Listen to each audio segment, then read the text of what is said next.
श्री संत शिरोमणी नामदेव महाराज परिवार व संत जनाबाई महाराज यांचा 675वा संजीवन समाधी सोहळा संपन्न झाला पंढरपूर येथे।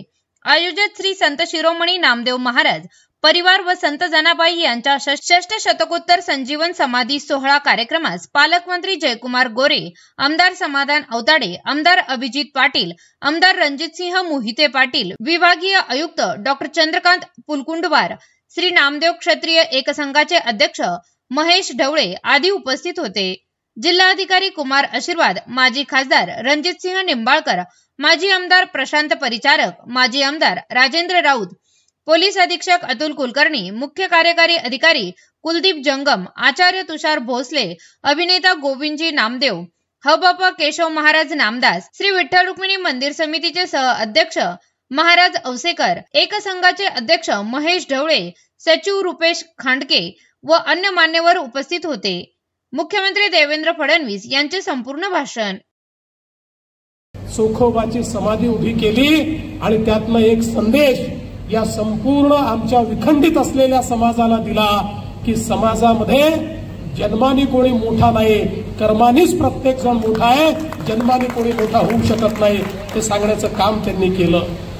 खरं म्हणजे संत ज्ञानेश्वरांची संजीवन समाधी ही कदाचित आपल्यापर्यंत पोचली नसती, पण ते हृदयद्रावक दृश्य जे होतं तेही आपल्यापर्यंत पोचलं।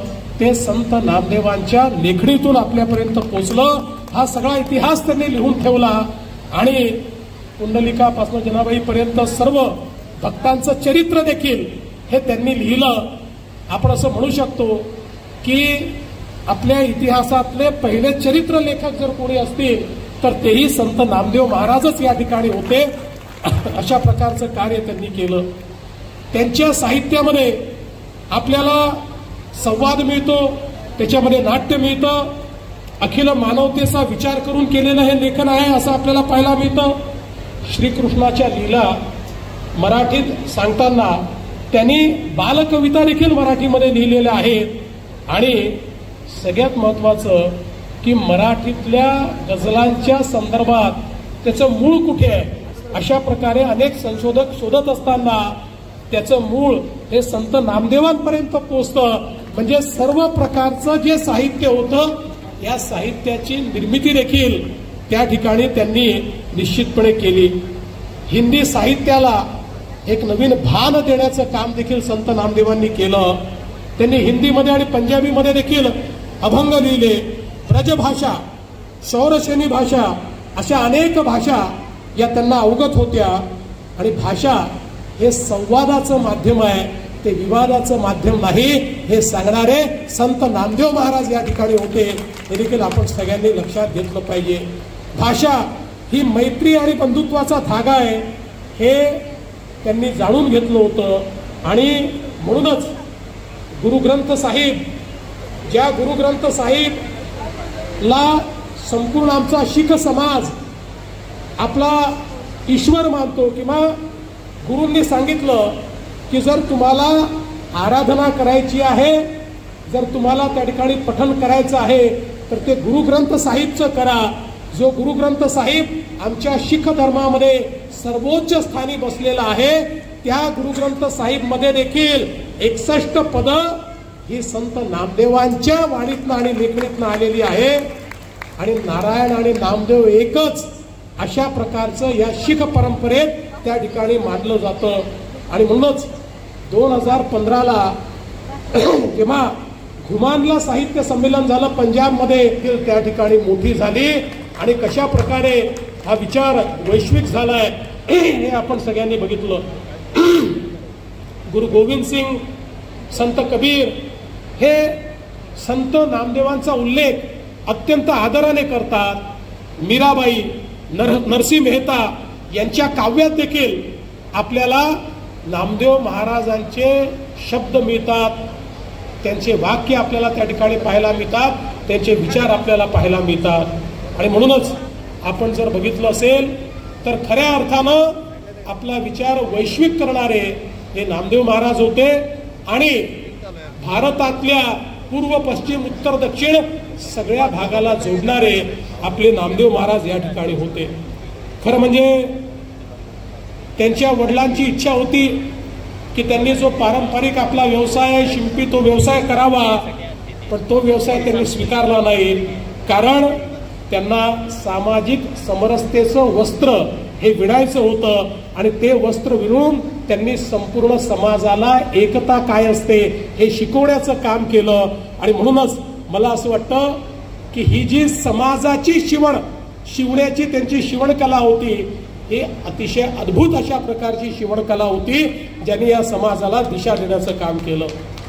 समाजातल्या उच्चवर्णीयांना ते प्रश्न विचारतात, नाना वर्ण गवा उनका एक वर्ण दूध, तुम कहा के ब्राह्मण हम कहा के सूद, मन मेरी सुई तन मेरा धागा, खेसर जी के चरण पर नामा सिंपी लागा. अशा प्रकारे त्यांनी या संपूर्ण व्यवस्थेला त्या ठिकाणी बदलण्याचं काम केलं.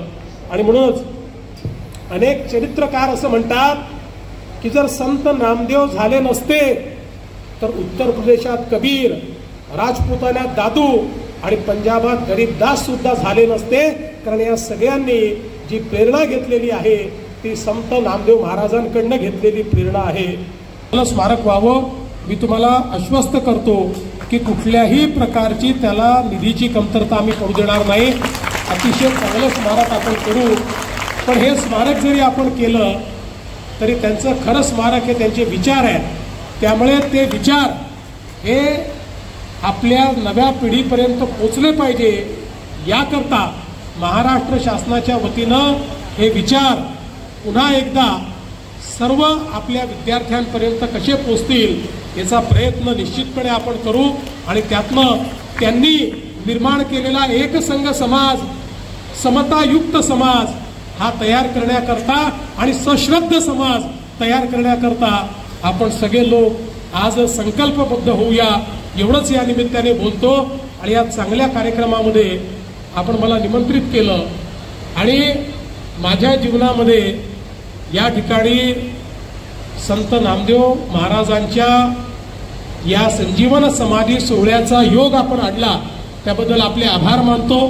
मगाशी ज्यावेळेस मी पाद्यपूजा करत होतो त्यावेळी नामदास महाराजांनी ते आपले पाय मागे घेतले आणि करू नका असं म्हटलं. त्यांना मी हे सांगू इच्छितो की तुमची पाद्यपूजा करत असताना आम्हाला तर काही संत नामदेवांची पाद्यपूजा करण्याचा योग मिळणार नाही, पण परिवारातली कोणाची पाद्यपूजा केल्यामुळे आम्हाला तोच प्रत्यय येतो की आपण संत नामदेवांची पाद्यपूजा या ठिकाणी करतो आहोत.